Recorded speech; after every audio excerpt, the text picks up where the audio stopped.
Power steering is definitely the latest must-have in the ATV industry. Now, this type of stuff seems to all go in phases. First, it was IRS that swept the industry. Then it was bigger and bigger engines. And then came fuel injection. Well, now it's power steering.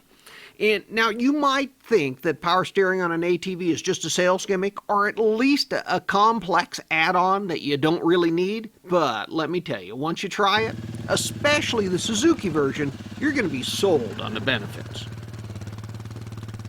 The Suzuki King Quad 750 became available with electric power steering in 2009. Now, although the system may be new to the ATV, it's based on the electric power steering that's been on the Suzuki cars and SUVs for years.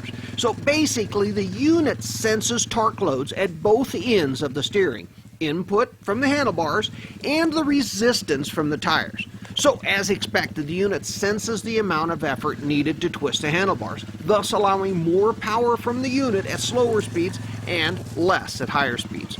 But at the other end, it works as a steering stabilizer by eliminating the instant input from the tires when they smack a rock at speed. So basically, whether riding slow or ramming stumps at high speeds, the steering operates much the same as if all of a sudden you could bench press an ATV.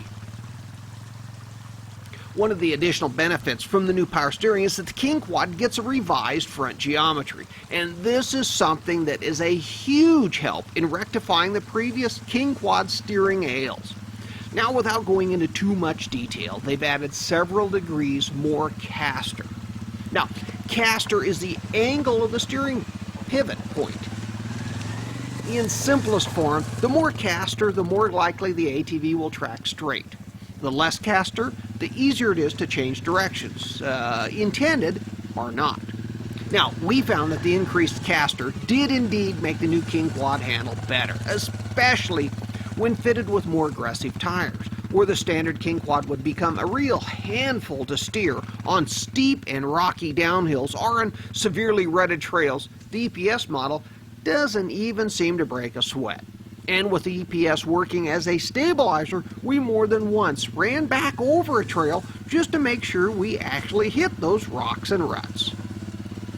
Now, we also found that unlike some of the other power steering systems that are out there, the Suzuki EPS is a very progressive in its action.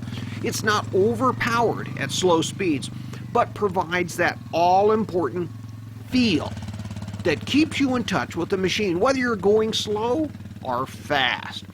The highest compliment I can give the Suzuki's power steering system is that it works without you even realizing it's there. Now, other than the addition of the power steering, not that much has really changed on the King of Quads. Climbing on the King Quad, you're going to find that great T-shaped seat that's wide enough at the back to fully pad your posterior while narrowing enough at the front to allow for easy body movement to control the ATV in those difficult or fast situations. And then directly in front of you is one of the greatest gauge pods displaying a complete array of digital information. Then in the center is a speedometer, and below that is your choice of the odometer or one of two trip odometers, selectable using the small black button on the left. Now, just below that display is a choice between clock or engine hour meter, and then to the right of that is the 6-segment fuel gauge. Now, on the left side is the drive selector indicator for high, low, and reverse, with the 2-wheel drive, 4-wheel drive system indicator just above that. Across the top are additional warning lights for the locker engagement, as well as lights for water temperature, EFI, and the EPS. The 2-wheel drive, 4-wheel drive locker selector is located on the right handlebar and operates with a single button for switching between 2-wheel drive and 4-wheel drive, and then a flip of the switch for locking in the front differential. It's absolutely the best system we've ever found. Now, we love to blast around on the trails in 4-wheel drive rather than 2-wheel drive. This gives us greater control by providing better steering and even better braking. Then, with just a simple flip of the switch, we've got all 4 wheels churning through the muck with ultimate 4-wheel drive traction. At the heart of the King Quad 750 is the single-cylinder, fuel-injected, and liquid-cooled 722cc four-stroke engine that's absolutely the smoothest single-cylinder engine found in an ATV.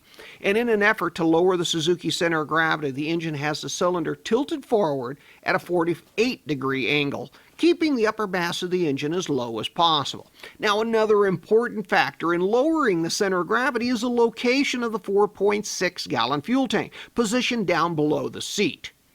The belt drive CVT transmission is a fairly typical unit, notably mostly because of its taller than normal gearing. Now, that taller gearing helps the King Quad to run at a lower RPM at any given speed and helps make the engine and transmission so incredibly smooth. Now, some testers thought that the taller gearing required more use of the low range, but then I suppose that's why it's there. And the taller gearing also results in slower acceleration than most of the competition. But you know, drag racing isn't what this quad's all about. Now, rather than the more typical park position in the transmission, Suzuki has chosen to use the traditional parking brake located on the left front handlebar. And we much prefer the parking brake rather than having to use park for those times when you need to just quickly step off the ATV to check a fence line, or even when out on the trail just to stop for a minute to mess with the GPS or check the map. The brakes are a separate lever, two-brake system, with the front pair of discs operated by the right handlebar lever, and the rear brakes, being a sealed wet plate unit, are operated by either the left front handlebar or the foot pedal. The suspension is independent on all four corners. Now, up front are a pair of tubular A-arms with a 5-setting preload adjustable shocks that provide 6.7 inches of travel. And in the rear, the King Quad uses a unique setup for its arms with lower A-arms and a single upper locator arm.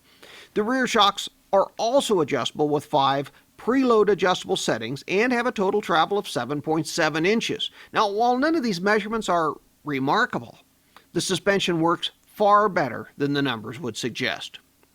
Now, the only drawback that we found to the handling of the King Quad are the typical OE, original equipment, wimpy 25 inches tires that come stock on the machine. The thin and rounded tires do more to aggravate the handling than to help it, rolling over too much in the corners, and they're far too easy to puncture by even the smallest of sticks and rocks.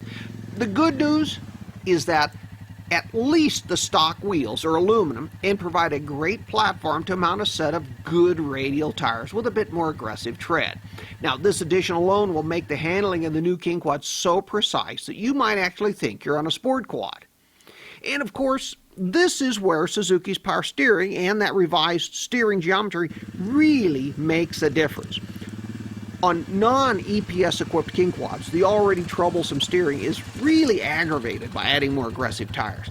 Now, the EPS gives you the ability to run 26-inch tall, high-traction radials without having to always fight the handlebars for the right to control the direction that the King Quad should travel.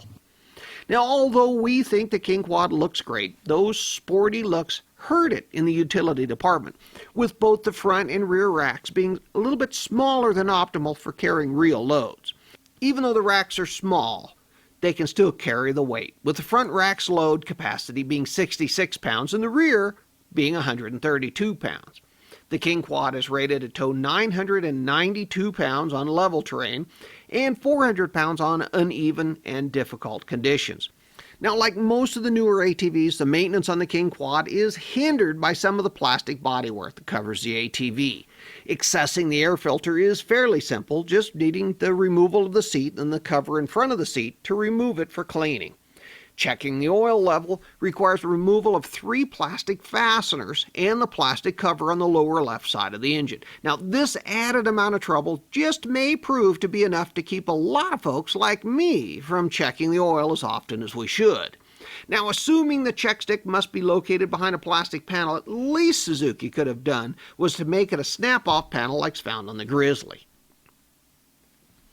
The battery and the electrical fuses are located under the seat. Unfortunately, the battery hold-down blocks the positive battery terminal, thus requiring its removal to hook up a battery charger. But you know what? I suppose that's all the more reason to buy a float-type charger and hook up the electrical plug-in adapter. Now, one item we really appreciate is that the rear brake can be easily adjusted using the same wing nut style system that's found in most drum brakes. Two separate wing nuts allow the play at both the hand lever and the foot pedal to be adjusted separately. The King Quad seems to have quite a loyal following that enjoy both its ultra-smooth operation and its reliability. We found it powerful enough to haul us through the deep snow at the highest elevations, and yet just as easily lope along doing the chores.